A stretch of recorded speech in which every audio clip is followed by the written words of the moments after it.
सुगस Hindustan copper में आज एक बार फिर से ब्रेकआउट है। अब ये ब्रेकआउट के पीछे के रीजंस दो निकल करके आते हैं। एक तो ग्लोबल टेंशन जिसकी वजह से कॉपर के प्राइसेस बढ़ रहे हैं, दूसरा टेक्निकल पॉइंट ऑफ व्यू पे जो आपका आरएसआई एंड एमएफआई 525 पर आकर के कूल डाउन हो गया था, क्योंकि 90s के टेक्निकल जब आप 576 पर थे, 525 पर आते ही आप वहां पर आ जाते 50s के जोन पर।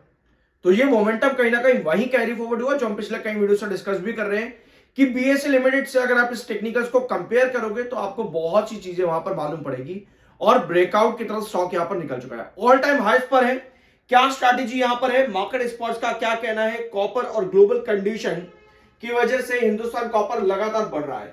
Mahesh Ojha, vice president research and business development at Kantilal Chhaganlal securities, इनका क्या कहना है कि रीसेंट ब्रेकआउट जो है वो आपको देखने को मिल रहा है। एग्जिस्टिंग इन्वेस्टर्स को यहां पर होल्ड करना चाहिए। ग्लोबल टर्मोइल है, ग्लोबल फैक्टर्स की वजह से आपको यहां पर ये ब्रेकआउट मिला है और जो एग्जिस्टिंग इन्वेस्टर्स हैं उनको यहां पर अभी होल्डिंग रखनी चाहिए एक छोटे से एसएल के साथ में, ठीक है, टू प्रोटेक्ट देयर कैपिटल और गेन्स। यानी कि ग्लोबल कंडीशंस की वजह से ही कंपनी को इतना बड़ा पुश मिला है, स्टॉक के जो है ब्रेकआउट्स मिले हैं, कंपनी के प्रॉफिट्स बढ़ सकते हैं क्योंकि डिमांड बढ़ी है, डिमांड बढ़ी है तो कंजम्पशन बढ़ा है, कंजम्पशन बढ़ा है तो प्रोडक्शन भी बढ़ा है, प्रोडक्शन बढ़ा है तो माइनिंग फैसिलिटीज भी बढ़ी है, माइनिंग फैसिलिटीज बढ़ी है तो कंपनी के प्रॉफिट्स पर इंपैक्ट देखने को मिल सकता है, जिसके लिए कंपनी फरवरी में रिजल्ट भी लेकर के आ रही है अपने Q3 के। तो इन सब चीजों को यहां पर मेंशन किया है मार्केट एक्सपर्ट्स ने और साथ में कॉशन भी बताने को कहा है कि भैया थोड़ा सा मार्केट को भी जरूर देख लेना, नजर में रख लेना।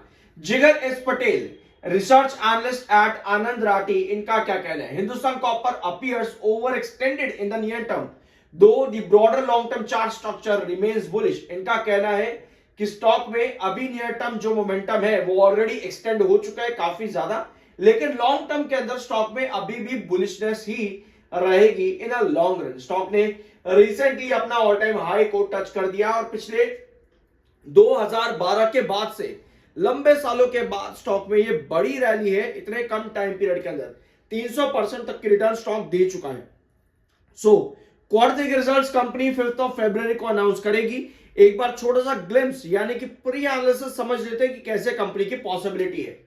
अगर आप 2022 में देखोगे यहां पर तो आपको नजर आएगा कि दिसंबर क्वार्टर कंपनी का इन कंपैरिजन विद सितंबर बढ़िया आता है। 2023 में भी कंपनी ने इसी स्केनेरियो को कंटिन्यू करा रिवेन्यूज के अंदर। 2024 में कंपनी के रिवेन्यू में बड़ा डिप था, तो जो ऑप्टिमिज्म है ना वो सारा यहीं पर आ जाता है कि दिसंबर 2024 में कंपनी ने मात्र 328 करोड़ का ही रिवेन्यू जनरेट करा था।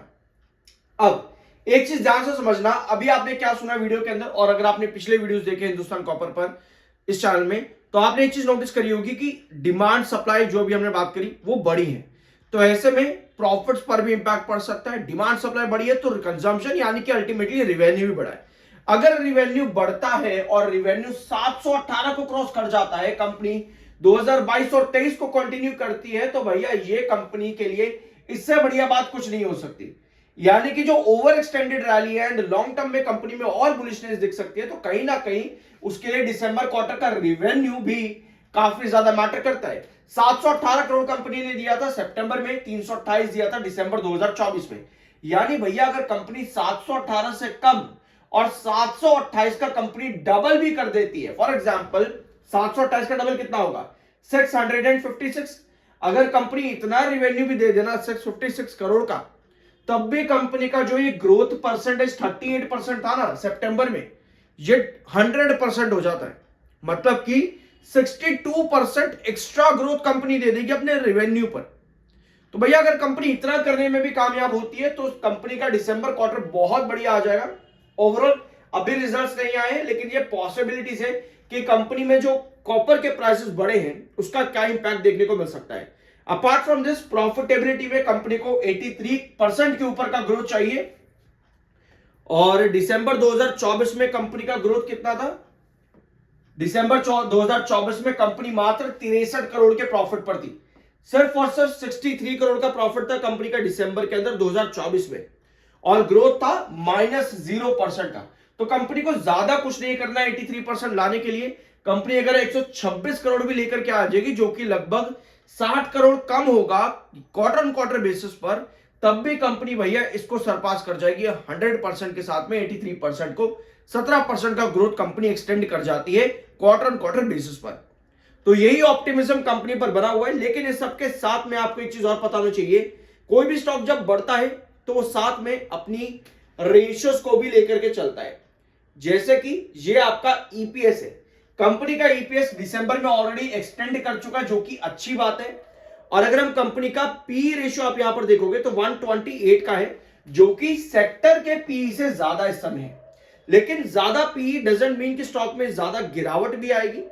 ज्यादा पी का मतलब यह है कि कंपनी की वैल्यूएशन उसको जस्टिफाई कर पा रही है या फिर नहीं। और अगर हम ईपीएस रेशियो को देखें तो प्रेजेंट पी पर कंपनी की वैल्यूएशन जस्टिफाई कहीं ना कहीं हो भी रही है। और फर्दर अपनी वैल्यूएशन को और एक्सटेंड करने के लिए कंपनी को क्या देना पड़ता है, अपने बेटर रिजल्ट यानी कि ग्रोथ परसेंटेज भी बढ़ाना होता है, ताकि आपका ईपीएस भी बढ़े और हायर पी वैल्यूएशन पर भी कंपनी की वैल्यूएशन अंडर कंट्रोल रहे। तो आने वाला रिजल्ट कंपनी के लिए बहुत ज्यादा मैटर करता है। इन सभी पी और प्राइस टू बुक रेशियो को देखते हुए बायर आज के दिन बहुत ज्यादा है, 46,37,000 इस समय बायर है एंड 15,77,000 सेलर है। तो भैया एक बार लगभग यहां पर 3:1 का रेशियो है, यानी कि 3 बायर पर लगभग सिर्फ एक सेलर आपको दिख रहा है। 61.6 का एमएफआई, 72.7 का आपका आरसीए आ चुका है, थोड़ा सा बेरिश एमएफआई 61 पर आ चुका है। और ये टेक्निकल्स आपके पता है कहां से चेंज हुए हैं? ये टेक्निकल्स आपके चेंज हुए 99 से। 99 का आपका एमएफआई था लगभग और 87 के पास आपका आरएसआई था। तो ये टेक्निकल्स के अंदर कितना शिफ्ट आया है, सिर्फ और सिर्फ 525 तक करेक्शन दिखा करके, 525 से 576। यहां पर जो स्टॉक ने करेक्शन दिखाई, एक डायग्राम को क्रिएट करा, जो आपने कल के वीडियोस के अंदर देखा होगा जरूर, चार्ट पैटर्न पे डिस्कस हम लोगों ने किया था। वहां से स्टॉक ने ये पूरा मोमेंटम शिफ्ट करा है अपने टेक्निकल्स को कूल डाउन करते हुए, जो कि 72 के भी नीचे आ चुके थे, लगभग 50 के आसपास, दोनों ही आरएसआई एंड एमएफआई। तो ये मोमेंटम टेक्निकल बेसिस पर भी काफी ज्यादा पॉजिटिव हो जाता है आपके हिंदुस्तान कॉपर के लिए। सो ये Hindustan copper limited. I hope कि इस वीडियो में आपको कुछ नया जानने और सीखने को मिला होगा। सब्सक्राइब जरूर कर देना। I am NISM 7 certified. मिलता अगले वीडियो में। सो गाइस, हिंदुस्तान कॉपर में आज एक बार फिर से ब्रेकआउट है। अब ये ब्रेकआउट के पीछे के रीजंस दो निकल करके आते हैं। एक तो ग्लोबल टेंशन, जिसकी वजह से कॉपर के प्राइसेस बढ़ रहे हैं। दूसरा टेक्निकल पॉइंट ऑफ व्यू पे जो आपका आरएसआई एंड एमएफआई 525 पर आकर के कूल डाउन हो गया था, क्योंकि 90s के टेक्निकल जब आप 576 पर थे, 525 पर आते ही आप वहां पर आ जाते 50s के जोन पर। तो ये मोमेंटम कहीं ना कहीं वही कैरी फॉरवर्ड हुआ, जो हम पिछले कई वीडियो से डिस्कस भी कर रहे हैं कि बीएसई